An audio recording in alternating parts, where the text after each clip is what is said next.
Subscribe करना ना भूलें अनएक्सप्लोर्ड इंडिया।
जैसा कि आप जानते हैं, मैनार पूरी देश दुनिया में प्रसिद्ध है अपने परिंदों के लिए, यहाँ आने वाले परिंदों के लिए। आज मैं आपके लिए लेकर आया हूँ यहाँ की एक विज़िट, और आज मेरे साथ इस स्थान पर मौजूद हैं पक्षी विशेषज्ञ और ख्यातनाम बर्ड वाचर उदयपुर के विनय दवे साहब। आइए हम उनसे एक बार रूबरू होंगे और उनसे बात करेंगे। जी हाँ विनय जी, आप हमें बताइएगा इस तालाब के बारे में, क्या खूबियाँ हैं इस मैनार के इस तालाब की, और किस तरह के से पक्षी यहाँ पर आते हैं। साथियों, ये तालाब काफी साल पुराना तालाब है और राजा महाराजों के जमाने का तालाब है, और यह तालाब इन गांव वासियों ने संरक्षित कर रखा है मेहमान परिंदों के लिए। आपको ये मिसाल और कहीं देखने को नहीं मिलेगी। इन्होंने यहाँ के गाँव वालों ने इस तालाब का पानी खेती में भी काम में नहीं लेते हैं, मछलियां मारने के काम में भी लेते हैं, कमल का खेती भी नहीं करते हैं और सिंगाड़े खेती भी नहीं करते हैं। केवल और केवल इन्होंने इस पक्षियों के लिए सुरक्षित कर रखा है, और ये पक्षियों से प्रेम करते हैं, और यहाँ पर उन्हीं की वजह से यहाँ पक्षी काफी तादाद में हैं। विदेशी मेहमान पक्षी कहें तो यहाँ पर कभी लगभग 100 से अधिक प्रजाति के पक्षी मौजूद हैं। आप मेरी पृष्ठभूमि में देख सकते हैं, हजारों की संख्या में आपको पक्षी नजर आ रहे हैं। इसके अंदर पेलिकन्स, बड़े पक्षी की बात करूं तो पेलिकन है, और शिकारी पक्षी की बात करूं, देखिए उड़ता हुआ मार्श हैरियर है, और ग्रे लेग गूज हैं, कॉमन पोचार्ड्स हैं, और अब तो यहाँ एक नई बर्ड जो बहुत समय बाद यहाँ आई है, रेड कस्टर्ड पोचार्ड भी यहाँ आ चुकी है। कहने का मतलब ये हर साल इस तालाब के अंदर नए नए प्रजाति के पक्षी आते जाते रहते हैं। आप देखिए, ये हम जो खड़े हैं पानी के किनारे खड़े हैं, कुछ दलदली है, और आगे जाएंगे तो गहरा दलदल है, गहरा घास है, आगे कांटे की झाड़ियां हैं। अर्थात जो पक्षी को चाहिए संरक्षित होने के लिए वो सभी खूबियां, यानी आवास, संरक्षण, भोजन और प्रेम, सभी यहाँ कुछ मौजूद है। इसीलिए पक्षी इस तालाब पर बहुत अधिक संख्या में आते हैं और यहाँ के गांव वाले यानी पक्षी मित्र जिन्हें वन विभाग ने और हम लोगों ने ट्रेनिंग दी और उन्होंने समझाया कि पक्षियों का क्या महत्व है, ये आपको आपके पारिस्थितिक तंत्र और खेती के अंदर किस प्रकार से आपको मदद कर सकते हैं। पहले इनको यह भ्रांति थी कि पक्षी हमारे खेत में आते हैं और हमारी फसल को नुकसान पहुंचाते हैं। जब हमने उन्हें समझाया और उन्होंने वास्तव में देखा कि ये वास्तव में नुकसान तो कम पहुंचा रहे हैं, फायदा अधिक पहुंचा रहे हैं, और देखते ही देखते ये पक्षी विहार पूरे विश्व में प्रसिद्ध हो गया है। बहुत से पर्यटक और बर्ड वॉचर पक्षी प्रेमी इस तालाब को देखने को आते हैं। इससे इन लोगों में उत्साह बना कि यार हम तो हमारे विश्व विख्यात हो रहे हैं और भी ये संरक्षित करने लग गए। आप देखिए संरक्षण की मिसाल। पिछले साल इस तालाब के अंदर पानी सूख गया था तो गांव वालों ने टैंकर लेकर के खर्चा कर करके और इस तालाब के अंदर मछलियों को सुरक्षित किया, पानी भरा ताकि मछलियां जिंदी रहे तो यहाँ के परिंदे जिंदे रहें। देखिए ये अनूठी मिसाल है, हमें इससे प्रेरणा लेनी चाहिए। हमें भी अपने आसपास के जो तालाब हैं उन्हें संरक्षित करना चाहिए। जी हाँ विनय जी, आपने बहुत अच्छी जानकारी दी है। मैं अब एक प्रश्न और आपसे पूछना चाहूँगा, आखिर ये पक्षी कहाँ से आते हैं और क्यों यहाँ पर ही आते हैं?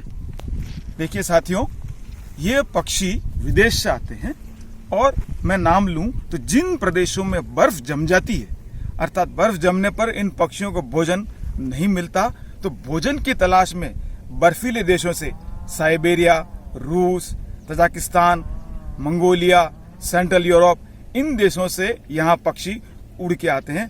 कुछ पक्षी तो हिमालय को पार करके आते हैं और कुछ पक्षी अफ्रीका के चक्कर काट के आते हैं। यानी अनेक रास्तों से पक्षी यहाँ आते हैं और अपने यहाँ जो पक्षी का प्रवेश द्वार कह दूं तो अफगानिस्तान का जो दर्रा है वहां से अपने यहाँ पक्षी काफी संख्या में आते हैं और यहाँ पर इसलिए आते हैं कि उन्हें यहाँ संरक्षण प्राप्त है। देखिए हिंदुस्तान की जो संस्कृति है वह जो है जियो और जीनो दो में विश्वास करती है। इसी प्रेम से खातिर ये यहाँ आते हैं और जब देखिए पक्षी का आना इस बात का द्योतक है, यानी इंडिकेटर है कि वहां जहां से ये आ रहे हैं वहां बर्फ जम चुकी है और उनके आने के कोई पक्षी 15 दिन में आता है, कोई महीना भी लगाता है और बहुत से पक्षी तो हफ्ते भर में भी आ जाते हैं। हर साल यहाँ पर जो है निश्चित प्रजाति के पक्षी आते हैं और धीरे धीरे पक्षियों की प्रजातियों में वृद्धि होने लगी है। इस साल जो है सभी तालाबों में, आसपास सभी तालाबों में पानी है। इस वजह से पक्षियों की संख्या कुछ कम है बनिस्पत, क्योंकि यह सभी तालाबों में पानी है। आप देखिए मेरे पृष्ठभूमि के अंदर आपको हजारों पक्षी नजर आ रहे होंगे और अभी जो ग्रेले गूज हैं यानी भाटिया जिन्हें कहते हैं, वो सब किनारों पर छाया में बैठी हुई हैं और दूर देखेंगे तो आप राजहंस कहते हैं जिन्हें फ्लेमिंगो कहते हैं, उनका भी बहुत बड़ा झुंड यहाँ मौजूद है।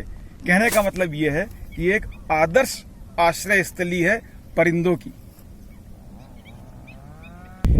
जी हाँ दोस्तों, यह मैनार गांव का वही दंड तालाब है जिसकी ख्याति देश दुनिया में भी है।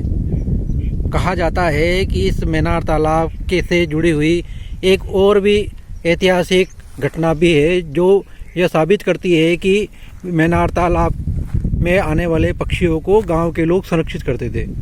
आइए जानते हैं पक्षी विशेषज्ञ विनय जी दवे से।